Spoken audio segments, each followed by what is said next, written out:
6 নম্বর প্রশ্নের মধ্যে দেওয়া আছে ৪৯,৮০০। ৪৯,৮০০কে ২৩০ দ্বারা কি করতে হবে? ভাগ করতে হবে। বন্ধুরা এখানে ভাজ্য কত? ভাজ্য হচ্ছে ৪৯,৮০০ এবং ভাজক কত? ভাজক হচ্ছে ২৩০। আমাদেরকে ৪৯,৮০০কে ২৩০ দ্বারা কি করতে হবে? ভাগ করতে হবে। তাহলে ভাগ করা শুরু করি। ২৩০ এখানে হচ্ছে কত? এখানে হচ্ছে ৪৯,৮০০। ৪৯,৮০০।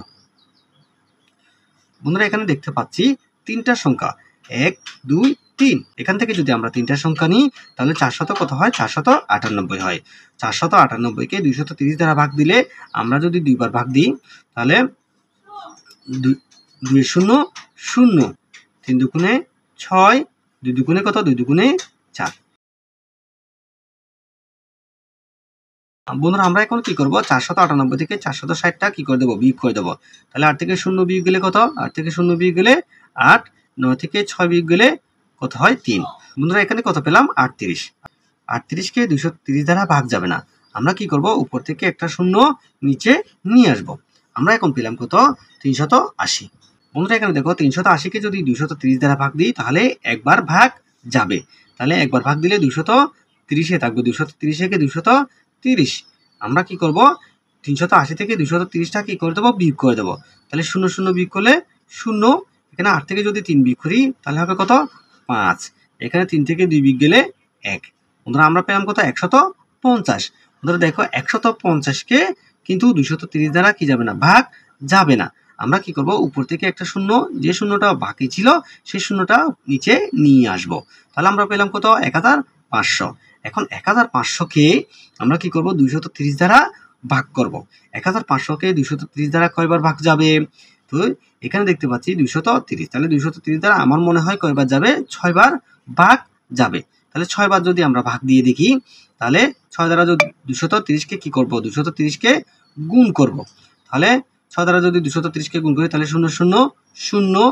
৩ ৬ কত? ৩ ৬ হচ্ছে ১৮। ১৮ থেকে ৮টা এখানে বসাবো। হাতে আছে কত? হাতে আছে ১। ৬ দুগুণে কত? ৬ দুগুণে ১২। ১২ আর ১ হচ্ছে ১৩। তাহলে আমরা পেলাম কত? ১৩৮০। তাহলে ১৩৮০ তাহলে অবশ্যই ৬ বার যাবে। ৭ বার দিলে কত হবে? ৭ বার দিলে এখানে ১৩০০ এর জায়গায় হয়তো ১৬০০ হয়ে যেতে পারে।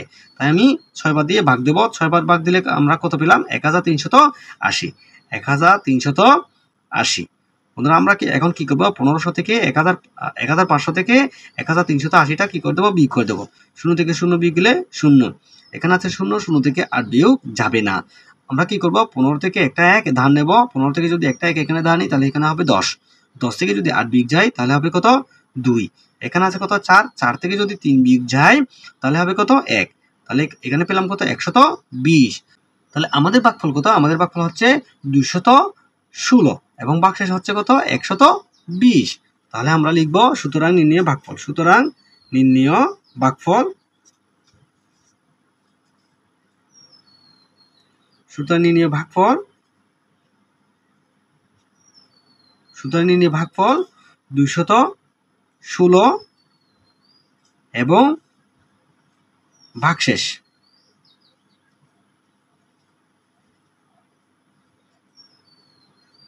হচ্ছে কত? ১২০। বন্ধুরা আশা রাখি আমি যে অঙ্কটি সমাধান করালাম সেই অঙ্কটি তোমরা খুব ভালোভাবে বুঝতে পেরেছ।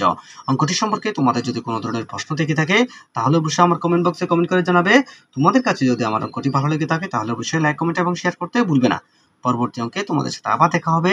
ততক্ষণ পর্যন্ত তোমরা সবাই ভালো থাকবে, সুস্থ থাকবে। আল্লাহ হাফেজ।